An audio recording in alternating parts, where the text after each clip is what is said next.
Bonjour à tous et bienvenue sur Easy School, je suis Clément, votre professeur en japonais, et aujourd'hui nous allons étudier le conditionnel en nara.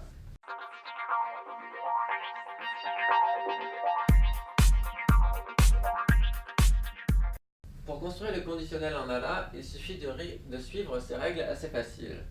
Donc on a un peu de chance pour une fois, le conditionnel à construire n'est pas si complexe. Ainsi, pour un verbe, quel qu'il soit, il faut placer celui-ci à la forme neutre du dictionnaire auquel on ajoute nara. Il faut savoir que dans ce cas-là, un no peut y être ajouté pour faire un effet de style en littérature ou alors même à l'oral pour que ce soit plus joli. Ça dépend, je n'ai pas trouvé encore la règle exacte, mais dans tous les cas, un no peut y être rajouté. J'ai l'impression que c'est pour que la phrase soit plus fluide. Peut-être que je n'ai pas assez encore d'expérience. Dans tous les cas, les deux grammaticalement peuvent être utilisés. Cette règle est valable pour tous les types de verbes. Pas d'ichidan, de godan ou d'irrégulier. Dans ce cas-là, c'est nara. Pour un adjectif en i, il faut suivre les mêmes règles que pour les verbes.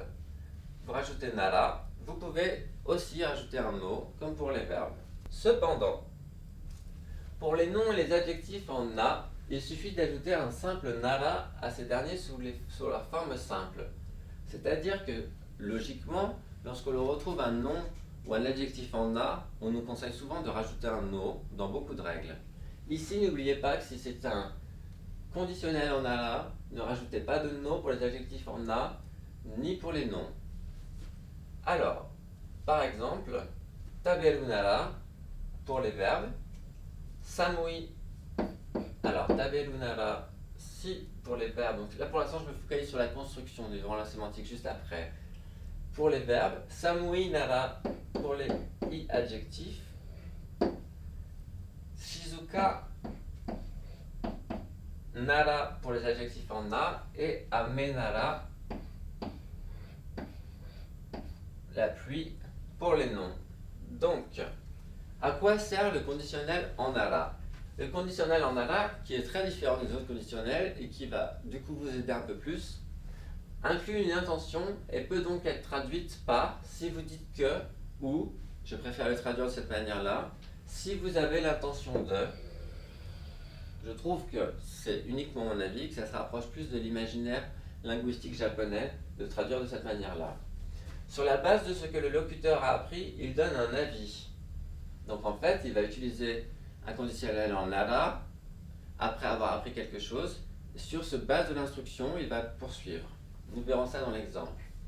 Ainsi, dans la proposition principale, on peut exprimer le souhait, la volonté, l'ordre, la demande, comme avec les autres conditionnels. Il faut savoir qu'avec les trois autres formes de conditionnels, la condition, par contre, doit être antérieure à la conséquence. C'est la différence avec nara où l'inverse est possible. Or, avec le conditionnel en nara, cette contrainte n'existe pas. Pardon, c'est ce que je disais. La conséquence peut être antérieure à la condition. Je me suis répété. On peut ainsi différencier nara des autres conditionnels grâce à la phrase d'exemple suivante. Alors, c'est une phrase d'exemple qui est vraiment idéale pour montrer à quel point les conditionnels peuvent être différenciés en français. Même cela. Ici, nous avons sake o nondara noruna, norunara nomuna. J'ai rajouté sake, mais j'étais. Oui. Alors, comment traduire cette phrase où il y a un conditionnel en tara et un conditionnel en nara? Eh bien, justement, la traduction française va révéler la différence entre ces deux conditionnels. Ici, vous avez sake o nondara, si vous avez bu, noruna. Noruna, c'est une interdiction très forte. Ne conduisez pas. Si vous avez bu, ne conduisez pas. Ici, nara, c'est l'intention. Si vous avez l'intention de conduire, ne buvez pas. C'est ainsi qu'on retrouve vraiment tout ce qui est antérieur ou postérieur. Si vous avez l'intention, ne buvez pas. Si vous avez bu, ne conduisez pas. C'est grâce à cette phrase d'exemple que vous pouvez vous y retrouver. Je vous ai mis une deuxième. Fuyu, l'hiver. Nihon et ikunara, donc fuyu, l'hiver. Nihon e ikunara, si vous avez l'intention de partir au Japon. Kasa, le parapluie.